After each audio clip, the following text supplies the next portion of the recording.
Hello students, how are you all. I hope कि आप सभी बहुत अच्छे होंगे और आप सभी ने जो पिछला चैप्टर है वो अच्छे से कंप्लीट कर लिया होगा। So now let's move into the new chapter, chapter number second and the chapter, but before that there is student this is the but before that students, there is the unit 2, that is animal kingdom, and the chapter is chapter number 2 and the chapter name is amazing animals. Now before starting this chapter there are some chapter objectives. आपको यहाँ पर chapter objectives दे रखा है, जैसे कि सबसे पहले है adaptations for breathing, next one is adaptation for feeding, next is adaptation for movement, next one is migration among animals. So let's start this chapter. This world is full of amazing animals. Animals are found almost everywhere in deserts, polar regions, oceans, air and mountains.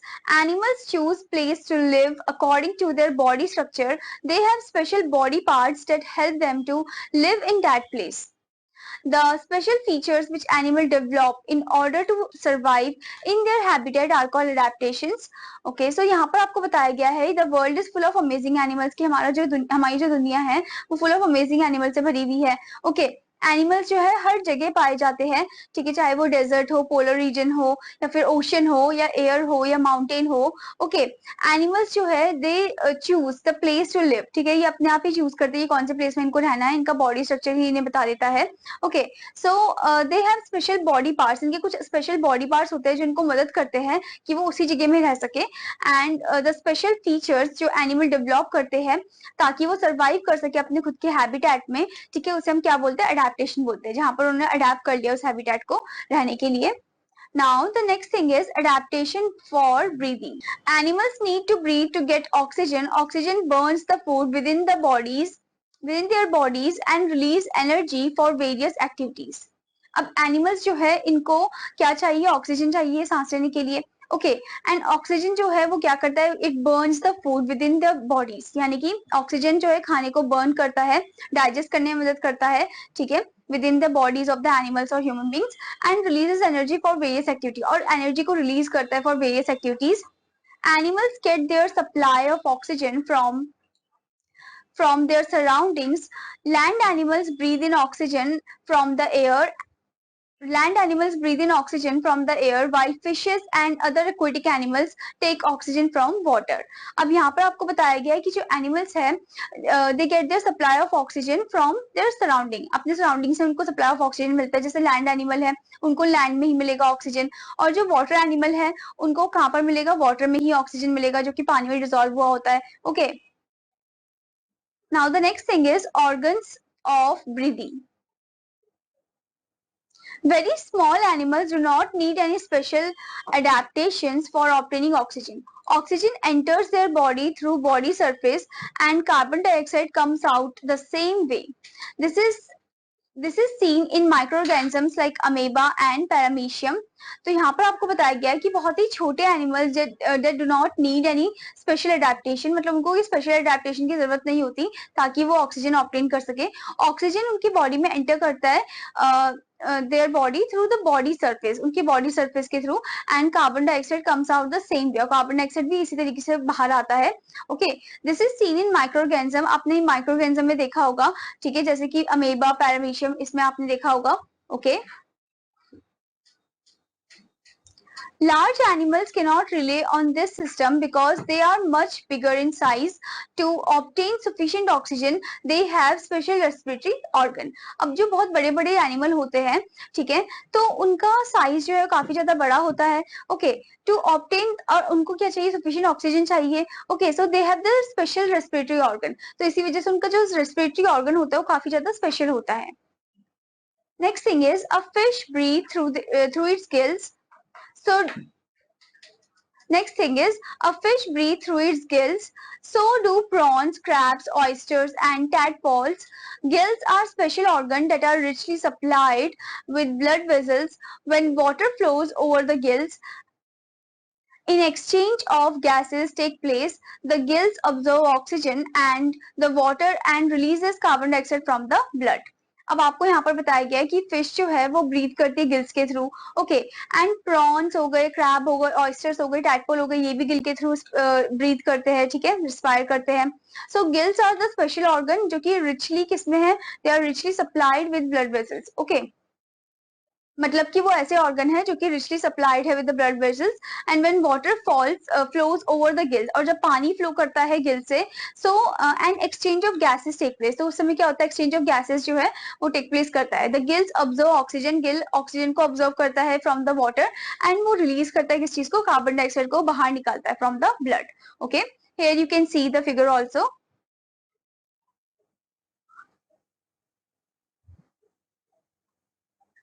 Now the next thing is that gills do not work on land because their flaps collapse and stick together.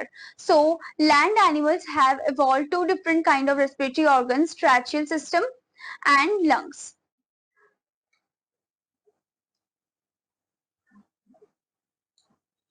So यहाँ पर आपको बताया गया है कि gills do not work on land, gills जो है वो पानी में काम नहीं करते हैं, वो सिर्फ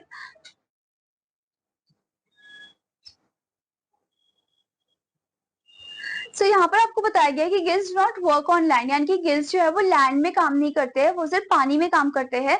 ओके, बिकॉज उसमें फ्लैप्स है जो कि कोलैप्स कर जाते हैं जब वो लैंड में आते हैं animal. Okay, and so land animals जो है उनका एवॉल्व है, उनका जो रेस्पिरेटरी सिस्टम है वो एवॉल्व है डिफरेंट वेज में, लाइक जैसे कि ट्रैकियल सिस्टम हो गया एक, और एक हो गया आपका lungs. Now here it is given, tracheal systems are found in insects like cockroaches and grasshoppers. These insects have small air holes called spiracles on the side of their bodies. Each spiracle leads to the slender tube called trachea that reaches deep into the body, delivering oxygen to the tissues. In the same manner, the tissues give out carbon dioxide into the trachea, which is released into the environment through the spiracles. Okay, so tracheal system जो है ये ज्यादातर आपको कौन से insect में देखने को मिल जाएगा, कॉकरोच में, ग्रास हॉपर में देखने को मिल जाएगा। एंड ये जो इंसेक्ट है इनमें छोटे से एयर होल्स होते हैं, ठीक है, जिनको हम क्या बोलते हैं, स्पाइरकल्स बोलते हैं, एंड उनके साइड ऑफ देयर बॉडीज में होते हैं वो। एंड ईच स्पाइरकल जो है that leads to a slender tube. Okay, उसमें बहुत पतली सी ट्यूब होती है जिसको हम ट्रैकिया बोलते हैं, that replace deep into the body, जो कि रिप्लेस करता है deep into the body and deliver oxygen to the tissues, और वो ऑक्सीजन को डिलीवर करता है उनके टिश्यूज में, बॉडी टिश्यूज में। In the same manner the tissues जो है वो क्या करते हैं, कार्बन डाइऑक्साइड को रिलीज करते हैं बाहर की तरफ, okay, into the trachea which is release into the environment through the spiracles only. Here you can see the images of cockroach and grasshopper. Now next thing is that lungs are hollow cavities that has a large surface area. All all amphibians, lizards, birds and mammals breathe through lungs. The lungs are richly supplied with blood. The lungs are richly supplied with blood vessels. So यहाँ पर आपको बताया गया है कि lungs जो है are having that hollow cavities, okay, that have a large surface area. और all amphibian, जो भी जितने भी जो amphibian है, lizard हो गए, birds हो गए, mammals हो गए, ठीक है, वो lungs की मदद से ही breathe करते हैं। Lungs जो है are richly supplied with blood vessels, okay. Oxygen from the inhaled air in the lungs is absorbed by the blood through. Though the blood oxygen is then carried to all parts of the body, carbon dioxide in turn is released into the blood which then enters the lungs and is then exhaled out. सो यहाँ पर आपको बताया गया है कि जो lungs है उनमें वो कैसी है, कैसे फॉर्म की है, हॉलो कैविटीज है वहां पर, ठीक है, that have a large surface area. And all amphibian, lizard हो गए, बर्ड हो गए, मैमल हो गए, वो सभी जो है लंग्स की मदद से ही ब्रीथ करते हैं, ठीक है। Oxygen from the inhaled air, अब जो ऑक्सीजन है जो इनहेल्ड एयर किया है, ठीक है, वो रीच करता है in the lungs, is absorb by the blood, फिर वो ब्लड ऑब्जॉर्व करता है उसे। And though the blood oxygen is then, फिर उसके बाद क्या होता है, ब्लड की मदद से ही ऑक्सीजन जो है different different parts of the body में पहुंचता है। ओके, कार्बन डाइऑक्साइड जो है जबकि वो बाहर की तरफ निकलता है, वो रिलीज होता है वो, okay, into the blood which then enters the lung and then it is exhaled out. Okay, blood के थ्रू वो लंग्स में एंटर करता है, लंग्स से फिर वो एक्सहेल होता है, ठीक है। Now the next thing is a frog breathes through its lungs and partially through its skin. Frog जो है वो लंग से भी breathe करता है और skin से भी breathe करता है. However, a tadpole has gills that help to breathe underwater. As the tadpoles grow, the gills disappear. They are replaced by lungs. अब यहाँ पर आपको बताया गया कि जो tadpole है वो gills के थ्रू ही यहाँ पर आपको बताया गया है जो टैडपॉड है वो गिल्स की मदद से ही रेस्पिरेट करते हैं, सांस लेते हैं, ठीक है। बट जैसे ही वो टैडपॉड एक एडल्ट फ्रॉग में ग्रो करते हैं तो उस समय क्या होता है, उस समय उनका जो गिल्स है वो रिप्लेस हो जाता है किससे, लंग से। अब वो लंग की मदद से रेस्पायर करते हैं। Earthworm and some other tiny creatures do not have special breathing organ. They breathe through the surface of their moist skin. Earthworm होगा या कोई भी दूसरा जो tiny creature है, वो अपनी skin, जो उनका surface है skin, उसके through ही वो सांस लेते हैं, उनका कोई lung वगैरह नहीं होता है, okay? Now the next thing is adaptation for feeding. We know that animals need food to live. Different animals have different feeding habits. They do not buy food. They depend on plants and other animals. Some animals eat plants and some eat flesh of Some animals eat plants and some eat flesh of other animals. On the basis of their feeding habits, we can divide them as follows. अब यहाँ पर आपको बताया गया कि हर एक animal का जो खाने का तरीका है और या फिर उनका जो खाना है वो डिफरेंट होता है। कुछ होते हैं जो सिर्फ प्लांट्स ही खाते हैं, ठीक है, कुछ होते हैं जो फ्लेश खाते हैं दूसरे एनिमल का। ओके, तो यहाँ पर आपको उनके फीडिंग हैबिट्स बता रखी है। जैसे कि सबसे पहले है herbivores. Animals that eat plants are called herbivore animal or herbivores. They have sharp incisors to cut the bite. They have sharp incisor to cut or bite the grass, and broad molars to grind and chew the food. Cow, sheep, elephant, goat, horse are some of the herbivores. Okay, तो herbivores कौन है? वो animals जो कि सिर्फ plant खाते हैं, घास वगैरह खाते हैं, ठीक है, उनको हम हार्बीवोर एनिमल्स बोलते हैं या फिर हार्बीवोर्स बोलते हैं। ओके, एंड उनके शार्प इंसाइजर होते हैं, दांत में जो इंसाइजर है वो उनका शार्प होता है ताकि वो कट ऑफ कर सके इजीली ग्रास को और उसे अच्छे से च्यू कर सके। एंड ब्रॉड मोलार है to grind and chew the food. Okay, grind करने के लिए या फिर च्यू करने के लिए खाने को। नाउ काउ, शीप, एलिफेंट, गोट, हॉर्स, ये सभी जो एग्जाम्पल किसके कैटेगरी के अंदर आ जाते हैं, हार्बीवोर के अंदर आ जाते हैं। Now next one is carnivores. Animals that live on the flesh of other animals are called carnivorous animal or carnivores. Lion, tiger, fox, wolf, etc. are carnivores. They have sharp canines to tear the flesh and strong molars to chew the bone. Eagle, vulture and kite are carnivorous birds. They have sharp hooked beaks to hold and tear the flesh.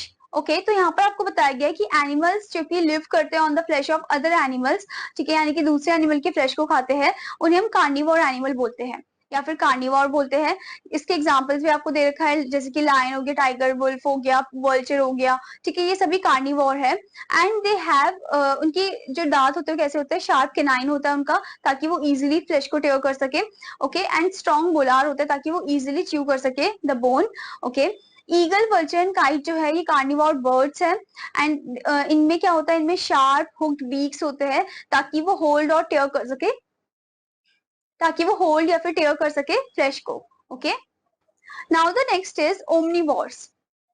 Animals that feed on both plants and animals are called omnivorous animals or omnivores. They have well-developed incisors and molars which help to eat hard as well as soft food. Cow, bear, dog, man, ape, cockroach etcetera are omnivores. Omnivores जो कि दोनों चीज खाते हैं, plant भी खाते हैं, plant products भी खाते हैं, और जो नॉन वेज हो गया यानी कि जो फ्लैश हो गया उसे भी खाते हैं। ठीक है, इसका आपको यहाँ पर एग्जांपल भी दे रखा है स्टूडेंट, जैसे कि क्रो हो गया, बेयर हो गया, डॉग, मैन, एप, कॉकरोच, ठीक है, ये सभी कौन है, ये सभी ओमनिवोर्स है। And they have well develop, इनके जो इंसाइजर होते हैं वो काफी ज्यादा डेवलप होते हैं, वेल डेवलप होते हैं, मोलार्स भी, ताकि इजिली च्यू कर सके, खा सके उन्हें, ठीक है, एंड ताकि इजिली जो सॉफ्ट फूड है उनको इजिली कंज्यूम कर सके। Now here you can see the next one, that is rodents. Rodents like rabbits, mice and squirrels have small and sharp front teeth. They gnaw seeds and fruits. So rodents जैसे कि आप यहाँ पर देख सकते हो पिक्चर में, rabbit, mice and squirrel, ठीक है, इनके छोटे से और शार्प फ्रंट टीथ होते हैं, ठीक है, एंड ये क्या करते हैं, सीड को ग्नॉ करते हैं। ओके, जो भी जैसे आपने स्क्विरल को देखा होगा कैसे वो सीड को दोनों हाथों से पकड़ के ऐसे ग्नॉ करती है। Okay. Now the next thing is adaptation for movement. Animals move from one place to another. This is called locomotion. Different animals have different types of adaptations of movement. अब यहाँ पर आपको बताया गया है कि जो एनिमल्स है वो एक जगह से दूसरी जगह मूवमेंट शो करते हैं, ठीक है, उसे हम लोकोमोशन बोलते हैं. एंड डिफरेंट, और जो अलग अलग टाइप के एनिमल्स हैं उनके डिफरेंट टाइप ऑफ अडेप्टेशन होते हैं, ठीक है, डिफरेंट टाइप ऑफ उनका मूवमेंट होता है, माइग्रेशन वगैरह होता है. Now before going further there is a point, boost your mind. On land, insect eating mammals such as anteaters and penguins. Anteaters and pangolins use their long and sticky tongue to lick up ants and termites and can consume over 2000 insect a day. अब कुछ ऐसे भी जानवर है जैसे ant eater हो गए या फिर पेंगोलिन्स हो गए, ठीक है, तो ये क्या करते हैं, अपना लॉन्ग और स्टिकी जो टंग होता है उसको यूज करते हैं, ठीक है, ये लिक करते हैं एंट्स को और टर्माइट्स को, उसके बाद उसे वो कंज्यूम करते हैं. लाइक टोटल ओवरऑल वो कितने कंज्यूम कर लेते हैं, 2000 इंसेक्ट्स को कंज्यूम कर लेते हैं एक दिन में. Okay. Now the next thing is student, adaptation in land animals. Mammals are four-footed animals. They have four well-developed legs. Their legs or limbs are suited for various movements of their body. Animals like cow, goat, sheep, and donkeys have stout long limbs. They walk on their nails. Elephants have pillar-like legs. They walk on the tip of their toes. Camels walk on sand. They have long, stout legs with parts of skin like cushions to walk on sand. Horses gallop fast on their toes. Tigers, cheetahs, lion, and wolf pounce, leap, and run. They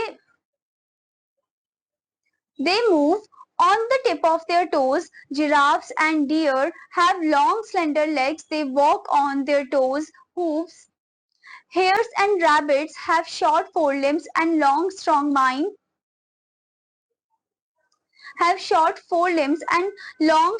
hind limbs. They walk on their toes. Their movement is called hopping. अब यहाँ पर आपको अलग अलग जानवरों के movement बता रखे हैं, जैसे कि, और ये जो मूवमेंट है लैंड में ही है, तो ये लैंड एनिमल्स के एडेप्टेशंस है. जैसे कि आपने देखा होगा कि इनके 4 लेग होते हैं, ठीक है, most of them, and there legs और लिम्स जो है ये इनके बॉडी मूवमेंट को दर्शाता है, ठीक है.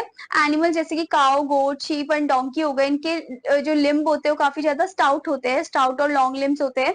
They walk on their nails, अपने नेल्स पे ही चलते हैं. एलिफेंट्स हो गए, उनका पिलर लाइक लेग होता है, ठीक है, वो अपने टिप ऑफ देयर टोज में चलते हैं एलिफेंट्स. और कैमल्स जो कि वॉक करते हैं सैंड में इजीली, उनके जो लेग होते हैं वो काफी ज्यादा लंबे और स्टाउट होते हैं. एंड विद उनके स्किन में पैड होता है ताकि ये कुशन की तरह एक्ट कर सके. ओके. हॉर्स वो तो गैलॉप करते हैं बहुत इजीली, ठीक है. और टाइगर, चीता, लायन, वुल्फ जो है वो पाउंड, स्लीप और रन करते हैं. And they move on the tip of their, और वो भी जो अपने टिप ऑफ द टोज में मूव करते हैं. जिराफ एंड डियर जो उनका लॉन्ग स्लेंडर लेग होता है, they walk on their toes, वो अपने टोज में चलते हैं, ठीक है. हेयर्स एंड रैबिट जो उनके छोटे से 4 लिम्स होते हैं and long strong hind limbs होता है, उनका पीछे के जो पैर है वो होते हैं. They walk on their toes, वो अपने टोज में चलते हैं. And there movement is called hopping, और उनका जो मूवमेंट होता है, जैसे रैबिट का मूवमेंट हो गया, ठीक है, हेयर का मूवमेंट हो गया, तो उनका जो मूवमेंट होता है उसे हम हॉपिंग बोलते हैं, वो हॉप हॉप करके चलते हैं. Now the next one is adaptations in aquatic animals. A paramecium moves in water with the help of hair-like structure called cilia. Most fishes have fins for movement. They have both paired and unpaired fins. The two pairs of paired fins help them move forward. The unpaired fins help in maintaining the balance of the tail fins. In maintaining the balance of the tail,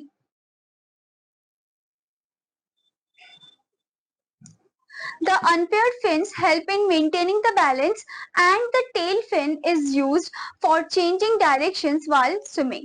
तो यहाँ पर आपको बताया गया है कि जैसे पेरिमीशियम है वो पानी में ही चलता है, किसकी मदद से, अपने हेयर लाइक स्ट्रक्चर जिसको हम बोलते हैं सिलिया, उसकी मदद से. Okay. And most fishes have fins. अब ज्यादातर फिशेस के पास क्या होता है, फिन्स होता है उनकी मूवमेंट के लिए.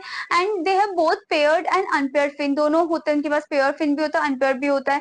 The two pair of paired fins, जो 2 पेयर होते हैं पेयर फिन्स के, में वो मदद करते हैं उनको आगे चलने में। Okay, the unpaired fins helping maintaining the balance, और जो अनपेयर्ड फिन है वो मेंटेन करता है बैलेंस को, एंड द टेल फिन जो है वो यूज करते हैं ताकि वो डायरेक्शन को इजिली चेंज कर सके, ठीक है, while swimming.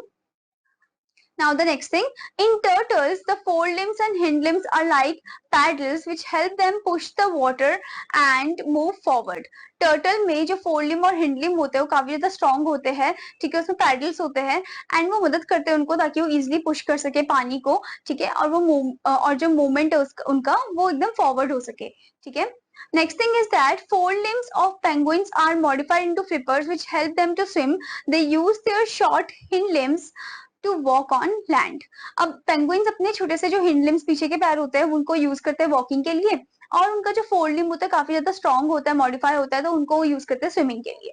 Okay, next thing is frogs use their webbed feet to swim in water and their long hind limbs to help them hop on land. Ducks and swans have webbed feet and wading limbs to swim and wading limbs to swim and wade in water. So यहाँ पर आपको बताया गया है कि जो four limbs है किसका, पेंगुइन का, वो काफी ज्यादा मॉडिफाइड है फ्लिपर फॉर्म में, ओके, जो उनको मदद करता है ताकि वो इजिली स्विम कर सके, और वो अपने हिंड लिम्स को यूज करते हैं लैंड में चलने के लिए. Next thing is that frogs जो है उनका वेब फीट होता है ताकि इजिली स्विम कर सके पानी में, और इनके लॉन्ग हिंड लिम्स भी होते हैं ताकि वो उनकी मदद करते हैं हॉप करने में. ओके, डक्स एंड स्वान्स जो है इनके वेब फीट होते हैं और वेडिंग लिम्स होते हैं जिससे कि ये स्विम कर सके इजिली और अपना मूवमेंट शो कर सके. Now the next one is adaptation in insects.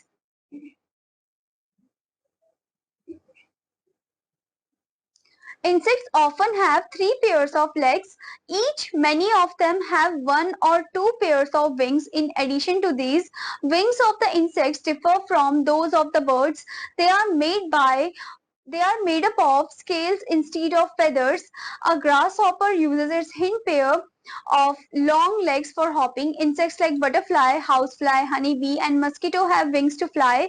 Earthworm possesses no locomotory organ. It contracts and expands its segments to move. तो यहाँ पर आपको बताया गया है कि जो इंसेक्ट्स है उनकी मूवमेंट भी काफी ज्यादा डिफरेंट होती है. उनके पास पेयर ऑफ लेग्स होते हैं, ठीक है, each pair of leg, and many of them have 1 or 2 pair of wings, और ज्यादातर के पास 1 पेयर ऑफ विंग या फिर 2 पेयर ऑफ विंग्स होते हैं, ठीक है, ताकि वो इजिली फ्लाई कर सके. विंग्स ऑफ द इंसेक्ट्स जो है वो डिफर करते हैं from those of the bird से ज्यादा डिफरेंट है उनके wings, and they are made of scales instead of feather. इनके जो विंग है ये स्केल से बने होते हैं, फेदर से नहीं बने होते हैं, ठीक है. जैसे कि आप ग्रास हॉपर देख सकते हो, वो क्या करते हैं, वो अपने हिंड पेयर ऑफ लेग्स को, लॉन्ग लेग्स को यूज करते हैं हॉप करने के लिए. एंड बटरफ्लाई हो गए, house fly, honey bee, mosquito हो गए, उनके पास विंग्स होता है फ्लाई करने के लिए. एंड अर्थवॉर्म जो है वो उनका अपना कोई मोशन टाइप नहीं होता है, लोकोमोटिव ऑर्गन नहीं होता है उनका, तो वो मूवमेंट कैसे करते हैं, अपने आप को जैसे कॉन्ट्रैक्ट कर देना फिर एक्सपेंड करना, ठीक है, तो उस सेगमेंट के थ्रू ही वो अपने आप को मूव कर पाते हैं.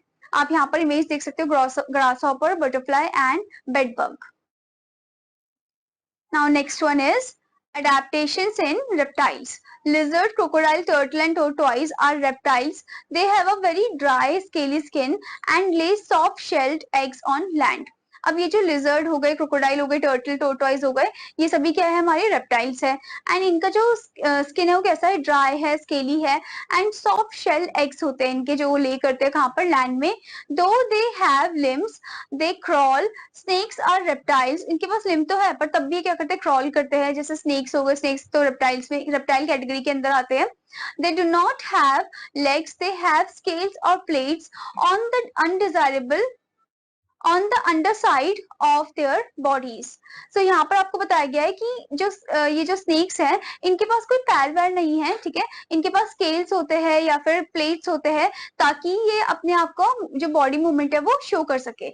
ओके, और कहाँ पर होते हैं इनके स्केल्स और plates, under side of their body होते हैं. Okay, next thing is these plates are attached to their ribs. When snakes move, these plates act their These plates are attached to their ribs. When snakes move, these plates act like feet and the ribs act like legs. ठीक है, तो ये जो plates होते हैं ये attach होते हैं उनके रिब्स में, ठीक है, स्नेक के रिब्स में. एंड जब स्नेक मूव करते हैं तो उनकी जो प्लेट्स है वो भी मूव करते हैं, दे एक्ट लाइक फीट, वो फीट के जैसे एक्ट करते हैं, and the ribs act like, और उनका जो रिब्स है वो लेग्स के जैसे एक्ट करता है. Besides plates, they have strong muscles and a flexible backbone which help them to move forward. अब प्लेट्स के अलावा भी उनके पास स्ट्रॉन्ग क्या है, मसल्स है और फ्लेक्सिबल बैकबोन है उनका, ताकि वो इजिली मूवमेंट कर सके. Okay, here you can see the image of lizard, crocodile, turtle and snake. Now the next is adaptation in birds. Birds have wings to fly and legs to walk. Their forelimbs are modified into wings. They are able to fly easily in air as their bodies are very light. A bird's bone are hollow which makes it light. So birds जो है उनके पास wings भी है और legs भी है चलने के लिए, विंग्स है उड़ने के लिए. उनका जो फोर लिम्स है वो मॉडिफाइड है किस फॉर्म में, विंग्स के फॉर्म में, and they are able to fly easily, और वो इजिली फ्लाई कर सकते हैं.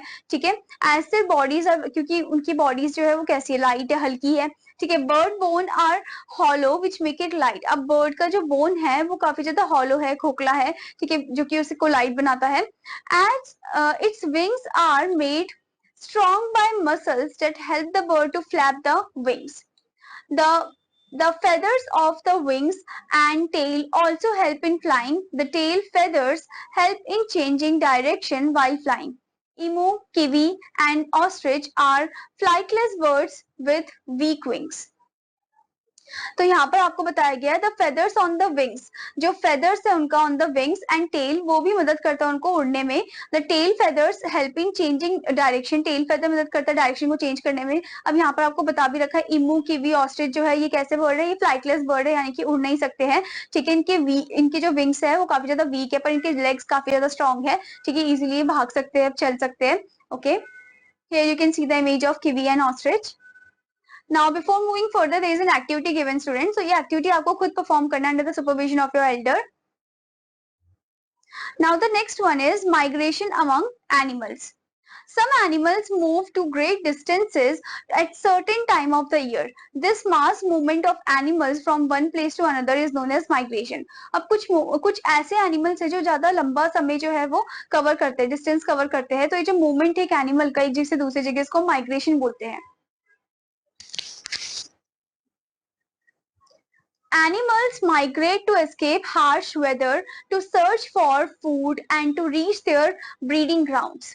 एनिमल्स जो है वो माइग्रेट करते हैं क्योंकि हार्श वेदर कंडीशन एक रीजन हो सकता है, एक रीजन हो सकता है कि खाने की तलाश में, एक रीजन हो सकता है कि यंग वन को पैदा करने के लिए.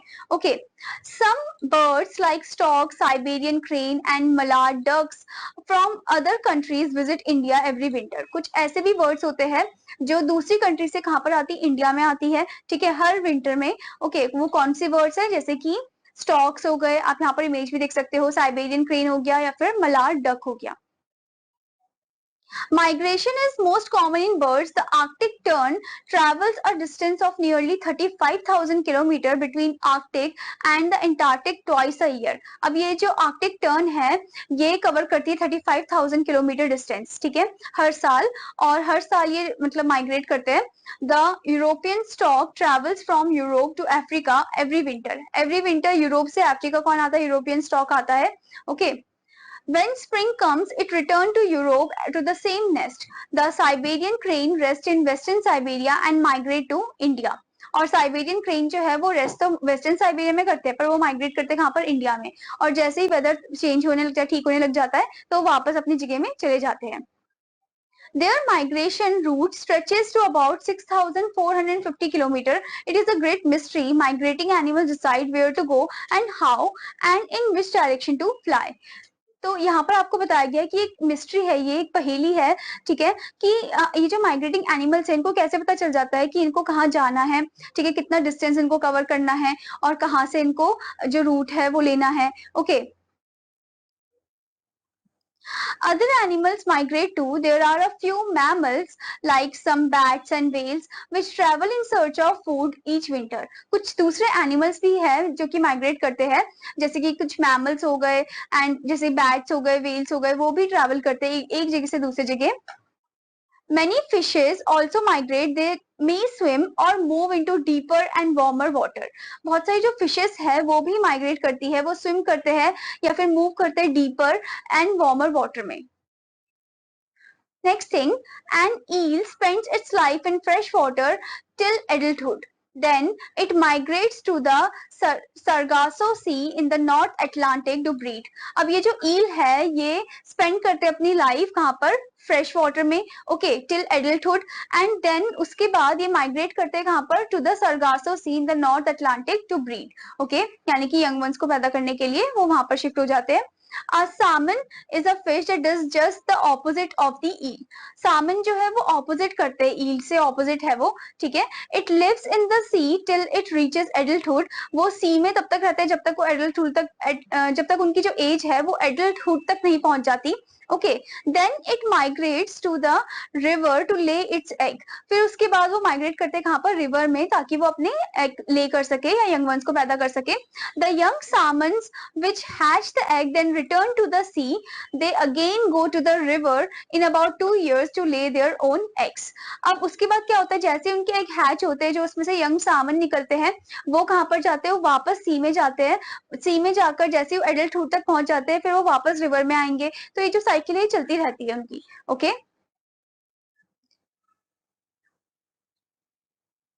नाउ स्टूडेंट्स यहाँ पर आपको वर्ड बैंक दिया गया है, तो ये वर्ड बैंक आपको खुद ही रीड करना है. Okay students, now here are some main points given in this about this chapter.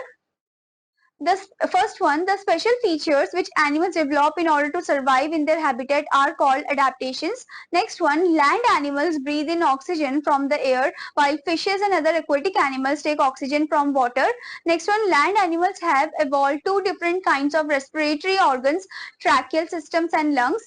Next one, a frog breathes through its lungs and partially through its skin. Next one, a paramecium moves in water with the help of their hair-like structure called cilia. Next is, ducks and swans have webbed feet and wading limbs to swim and wade in water.